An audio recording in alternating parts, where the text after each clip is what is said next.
She drove 2 hours to get the appointment. She had seen the photos online. Smooth skin, tight jawline, no wrinkles. The woman behind the needle was not a doctor. She was not a nurse. She had no license, no training, and no emergency equipment in the room. But she had an Instagram page with thousands of followers. She had 5-star reviews, and she had a cooler full of vials she had ordered from China. The woman who drove 2 hours lay back in a reclining chair that looked like it belonged in a hair salon. She felt the first prick of the needle, then the second. Then she started to have trouble swallowing. By the time she realized something was wrong, she could barely speak. This is not one story. This is happening right now. It is happening in living rooms and nail salons and pop-up beauty studios across the country. And some of those stories end with a funeral. To understand how it got here, you have to understand what Botox actually is.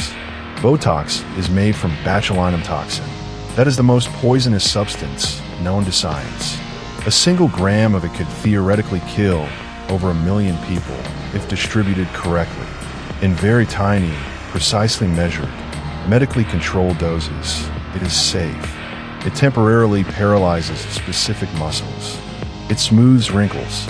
It has been FDA approved for cosmetic use since 2002. But the key word is controlled. The doses must be exact. The product must be authentic. The person holding the needle must know what they are doing. Remove any one of those conditions, and you are not getting a beauty treatment. You are getting a needle full of nerve poison from a stranger in a reclining chair. The demand for Botox has exploded. Social media has a lot to do with it. Every platform is filled with before and after videos. Influencers show off smooth foreheads and plump lips. Beauty filters show people what they could look like, and then they want it. Not in 6 months. Not after a consultation. Now, legitimate Botox from a licensed provider typically costs around $500 per session. It wears off in 3 to 4 months. That means staying wrinkle-free can cost up to $2,000 a year. For many people, that is too much. So they look for cheaper options. And cheaper options are everywhere. The American med spa industry alone was worth $17.5 billion in 2022. It is growing by nearly 10% every year. But not all of that money flows through licensed clinics. A significant and growing share flows through unlicensed operators who buy counterfeit products online and inject them into willing customers at a discount. It is a black market built entirely on vanity, social media, and a very human desire to look younger than you are. In the spring of 2024, the Centers for Disease Control and Prevention issued an emergency alert. The CDC announced it was investigating a multi-state outbreak. People across 11 states had become seriously ill after receiving botulinum toxin injections. The states included California, Tennessee, New York, Texas, Illinois, Florida, Colorado, Kentucky, Nebraska, New Jersey, and Washington. All of the victims were women. Their ages ranged from 25 to 59. All of them had received injections outside a medical setting. Some were injected in spas. Some were injected at home. Some were injected in rooms above nail salons. The symptoms that followed were terrifying. Double vision, drooping eyelids, difficulty swallowing, slurred speech, shortness of breath, muscle weakness spreading downward from the face through the body. 11 people were hospitalized. Several were moved to intensive care units. These are the symptoms of botulism. That is the clinical disease caused when botulinum toxin enters the bloodstream and begins attacking the nervous system from the inside. Without treatment, botulism leads to full body paralysis and then respiratory failure. You cannot breathe. Your lungs simply stop working. You are awake. You are aware. And you cannot draw a single breath. The FDA investigated the products being used.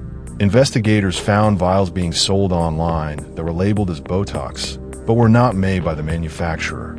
On a real vial of FDA-approved Botox, the active ingredient is listed as botulinum toxin A. On the counterfeit vials, it was simply listed as botulinum toxin type A.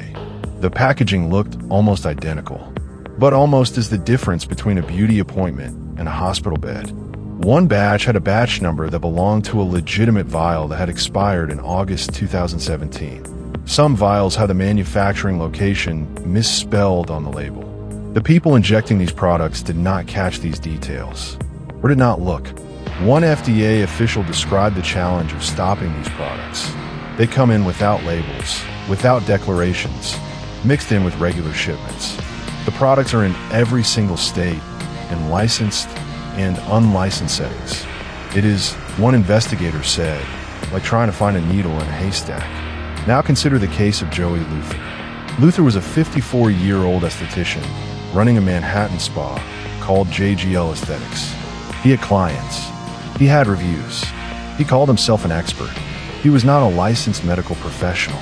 Under New York state law, he was not permitted to administer injections of any kind, but he did it anyway, for years. Prosecutors allege he bought counterfeit Botox from suppliers in China and injected it into paying clients who believed they were getting a legitimate treatment at a fraction of the going price. One of his clients noticed something was wrong immediately after her appointment. She experienced double vision, heart palpitations, weakness that started in her face and spread downward. She texted Luther about her symptoms. He told her the product was from Allergen, the real manufacturer. That was not true. When he contacted his supplier about the tainted batch, he kept injecting clients. He was charged with wire fraud, smuggling, and distribution of misbranded and counterfeit drugs. Federal prosecutors in New York described his operation as one built on deliberate deception. He faces decades in prison if convicted. Now consider the case of Rebecca Fatinelli. Fatinelli operated Skin Beauty Med Spa in Randolph, Massachusetts. She told clients she was a nurse. She was not.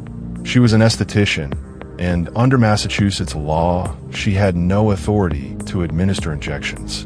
Prosecutors allege she performed thousands of injections over 3 years using counterfeit products she had purchased from unverified sources. One client came in for a lip filler appointment. After the injection, she developed hard lumps in her lips and a tingling sensation in her forehead. She filed a complaint with the FDA. That complaint became the seed of a federal investigation.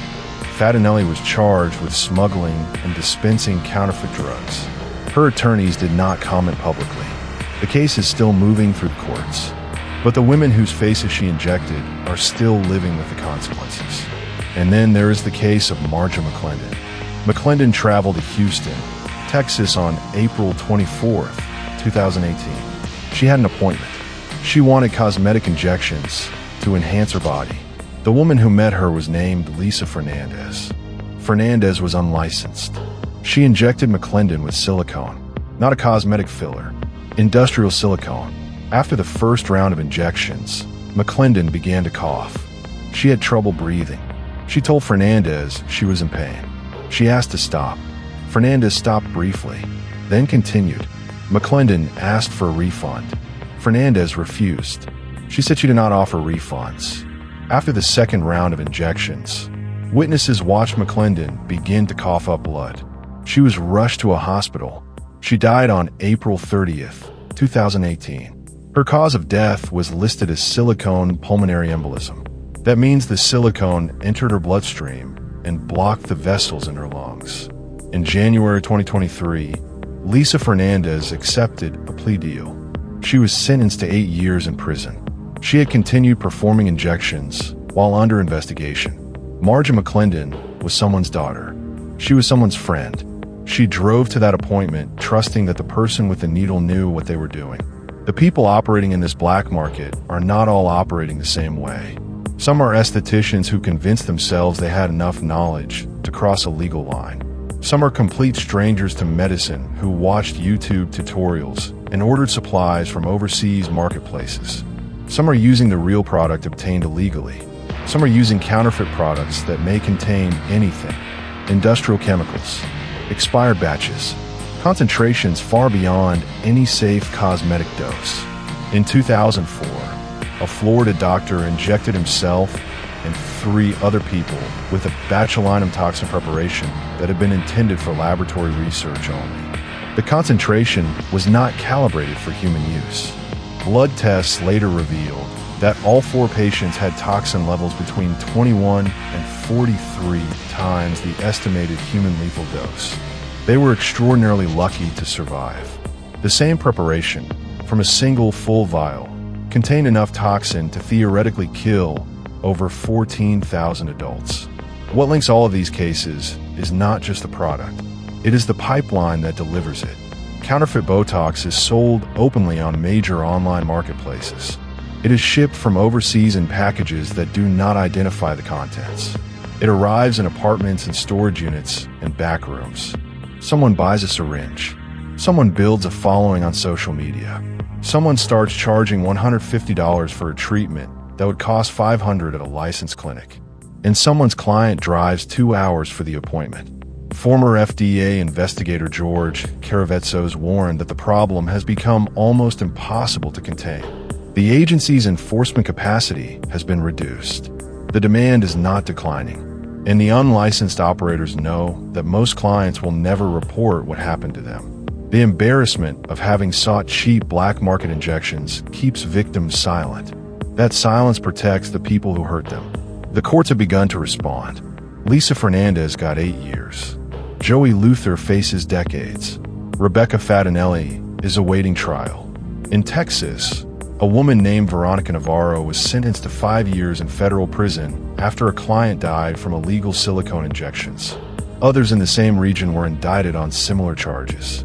In Houston, a man known online as Mr. Injector 1 was arrested after years of performing illegal cosmetic procedures on a growing list of victims. His social media following had helped him build a client base. Police said clients were still arriving for appointments as investigators executed the raid. They found counterfeit Botox at the scene. One client was mid-injection when police entered the room. There are things we do not know. We do not know how many people have been harmed that never came forward. We do not know how many unlicensed operators are still active right now. The CDC closed its 2024 investigation formally, but stated it continued to receive new reports, including at least 4 additional cases in August and September of 2024 linked to counterfeit products. Some of those products were self-injected. People ordering vials online and injecting themselves at home to smooth wrinkles, to look younger, to look the way the filters make them look. The machinery that creates that desire is still running at full speed. Every platform, every filter, every beauty influencer is feeding a market. And some of that market is served by people who will give you a needle full of anything and call it Botox. What we know for certain is this. Botulinum toxin is one of the most powerful poisons on Earth. In the right hands, in the right dose, from the right vial, it is safe. Change any one of those conditions, and it can paralyze your lungs. The next time you see an advertisement for cheap Botox at a spa you have never heard of, or an influencer with a promo code for an unlicensed injector, remember Marjorie McClendon. Remember the 11 women hospitalized across 11 states in a single outbreak. Remember that the person holding the needle may have learned everything they know from a video on the internet. And remember that refunds are not offered. Beauty, they say, is pain, but it should never be this.